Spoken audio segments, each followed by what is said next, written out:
Welcome to the Family Office Sherpa podcast. I'm your host, Shaun Parkin, founder and managing director of Whole Road Investments. The aim of this podcast is to provide practical and implementable advice for those looking to build, manage, or service a family office.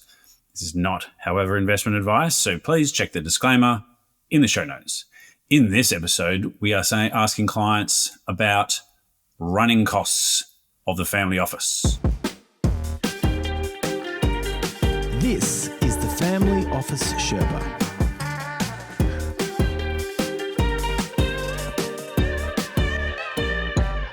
Right, to give you some context, I guess, I recently met with a family office, and one of the questions, and it's not an unusual question, is how much should we be paying in total to manage this investment office? Now, across all components. We're not talking about just the investment, like what's the managed expense ratio. It might not be just human resources. How much should we pay and stuff? How much should we pay for running an office? And it's a really, really important question because the only real ratio that I think is important is the value you get from the family office more than what you're paying. So that's really it. But you need to quantify the figure, right? So according to a very good, actually, JP Morgan Global Family Office report from 2024, and I'll include this in the show notes because I think it's well worth it. And it's actually I actually put it in the last newsletter because it was, there's a lot of talk around sort of at what level should we be looking at a family office? Is it 250 mil or whatever, right? So they kind of answer the question. And the average annual cost of operating a family office, according to this report, was US $3.2 million. This is with expenses scaling based on complexity, staffing, and the services offered. Just for some context, this equates to roughly 1.3% of assets under management for an office with $250 million of FUM. So that gives you some idea around what we're talking about. Though as the scale, like most things, as the scale goes up, that percentage drops. So it's not going to be 1.3% for $1 billion family office, let's say. But let's understand the drivers behind these costs. And to be honest, some of the levers we can use to manage them. And, obviously this has become very critical for families seeking both efficiency, so services and all the things that we have an office for, and control. So these tend to be the two sort of push and pull. So what are the factors affecting these costs in my experience? Now, my experience is not everyone's experience, but hopefully this is some practical feedback of my experience with single family offices in Australia and globally, to be honest, because we don't exist in isolation. Even though in Australia here we are an island, I am not an island. Right. So the number one part of it in terms of the investment side is the factors affecting it tends to be the complexity of the investment portfolio. Having multi-asset, multi-manager portfolios with things like alternatives, private markets, direct deals, these can increase oversight and reporting costs associated with that, and transaction costs. If it's inefficient markets, if it's hard to access, if it's hard to trade, transaction costs tend to be a little bit more elevated than, say, a portfolio of exchange-traded funds or something similar. So complexity adds costs. It also tends to offer returns as well, which is why we're looking for that premium associated with complexity. So there's no free lunch here. You add complexity, you add hard to trade, hard to reach, you pay a higher transaction or you pay a higher fee, you expect higher return. What's another one? So as part of that complexity, more complexity requires better systems to report on it. So that could mean the reporting software, which can be between for highly complex or highly sophisticated versions of the ones that I see in family offices, we're talking about $50,000 to $150,000 US. Having said that, If you don't need those outputs and that ability to manage, then it's Excel or it's something less. But complexity makes it harder to manage these portfolios on simple software or Excel. So this can increase the spend. Complexity also needs more due diligence. Public market exchange traded funds with a significant amount of research, if you're looking for each company research, or you can get quite a significant amount of easy, to be honest, inexpensive research on those sorts of things if you're looking for some part of that component. And the structure and the due diligence on the structure, it's an ETF. We buy it, we sell it, it's relatively simple. If it's direct deal or there's some complexity, if it's a sidecar, it's a co-invest or something like that, we've got increased due diligence costs because you need to spend the time or you need to get someone to spend the time. There's things like legal structuring, compliance, all sorts of different things that need to be inputted into it. And that can cause the costs to go up. And that each one of those layers into that cost. So that's complexity. That's what adds costs. Another factor affecting the cost of the office is the number of members that we're servicing here. So costs scale, I guess, in a non-linear fashion, right? More members equals more reporting preferences, more account segregation. There's increased communication overheads and things like that. There's more moving parts. There's more, even from just an investment perspective, you've got more investment, you've got more entities. When you're reporting again, it goes to nesting or something like that, where you go, well, family member A owns 10% of that, family member B owns 10% of that same asset, all these kinds of things. So the number of members adds more moving parts, which requires a lot of the time more staff and there are overheads around time and things like that. Larger families also offer or often require education, things like, and hopefully not always, but things like conflict resolution, all these sorts of things. You're bringing in specialists for different reasons, and that costs extra time and extra dollars. There's also that often added part of, and these are really hard to quantify in dollar amounts, but there's that generational engagement piece, which a lot of the time means that we're spending increased fee on or increased dollars on things like technology, communications, infrastructure around that to make sure, because in my experience anyway, it's very hard to engage the next generation or someone that's not part of the investment process as well in things that, unless it's very well structured or it's very easy to communicate. The other one that pushes up costs is services. Scope creep is real. Things like, so the family office might start with offering things very simply, an investment portfolio, maybe some slight concierge services or something like that. But that concierge service starts getting more and more. The philanthropy, the travel, the estate planning, the legal, the tax, all these kinds of things. Each additional service increases complexity and a lot of the time increases sort of vendor reliance or reliance on your suppliers. Even small families can spend disproportionately, and that's a fairly subjective sort of measurement on what you'd probably call non-core services if the office itself doesn't manage expectations, right? So if you say, we will do this for you, but for that, you need to go and source that yourself, then you're creating this, managing expectations. If you don't, then a lot of time will be spent on things like booking tickets for planes and concerts and stuff like that and picking up dry cleaning or whatever. There's a reason why wealth managers tend not to include concierge services in their offering, because it's incredibly time consuming and expensive and low margin. So that's it. So another source of costs, or you're getting more or less expensive, is your version of insourcing versus outsourcing.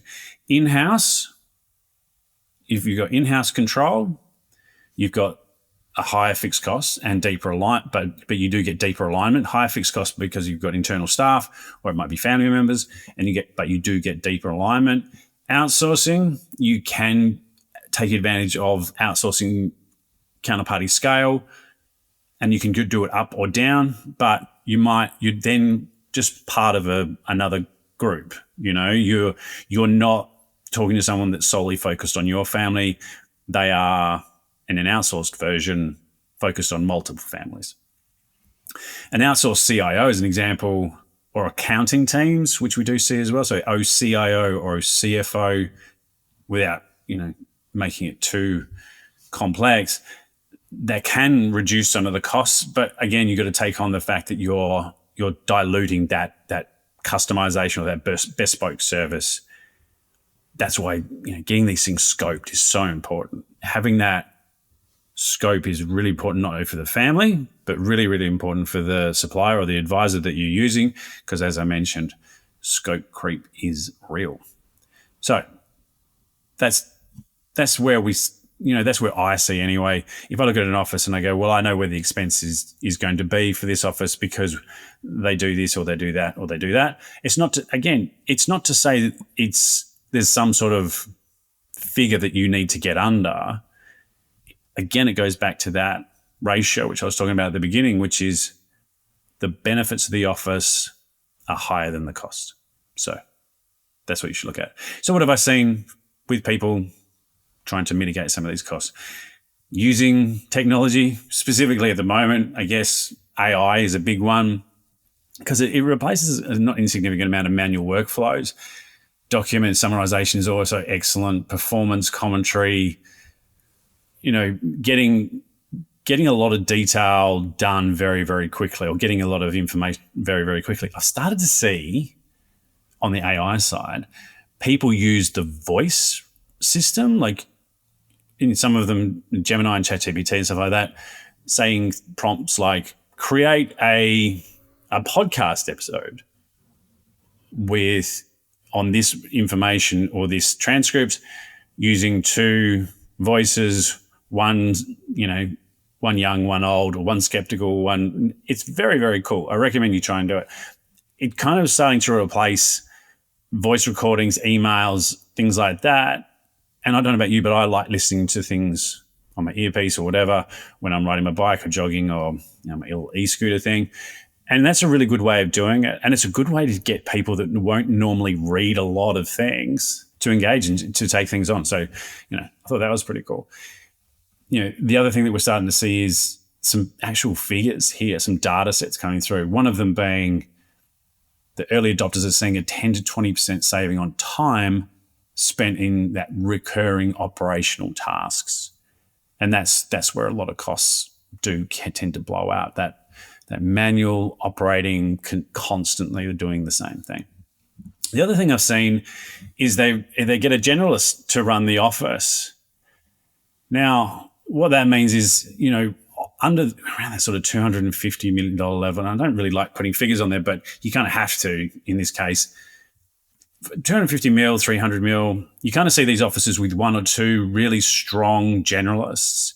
And a generalist just basically means that, right? So they're across a wide range of, I guess, skill sets but instead of being able to go deep, they go wide and also know how to find the people that go deep, right? So they're supported often by a network of advisors, and what that does is it keeps headcount and costs low, and you can do almost like an interoperable or a piecemeal type of way of doing it. We need tax advice for this. We need legal advice for this. We don't have to have it in-house. We can actually find them. As the generalist, I know where to find that specialist.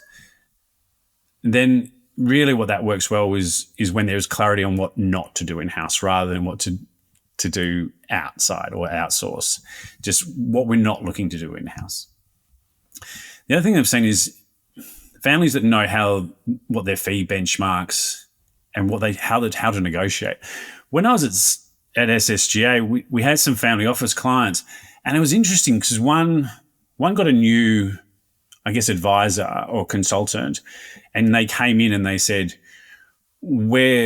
I believe that we're paying too much for this particular investment. And I said, oh, okay. What do you think it should be? And they came in incredibly a lot lower. And I was like, that's what I would want if I was a family office. Someone that goes, they know what the benchmark is. They know what they should be paying, not what they just do pay, not the rack rate, right? Having some, and that's the generalists a lot of the time. Generalists tend to come from a couple of things. It might be capital markets, investment banking, funds management, something like that.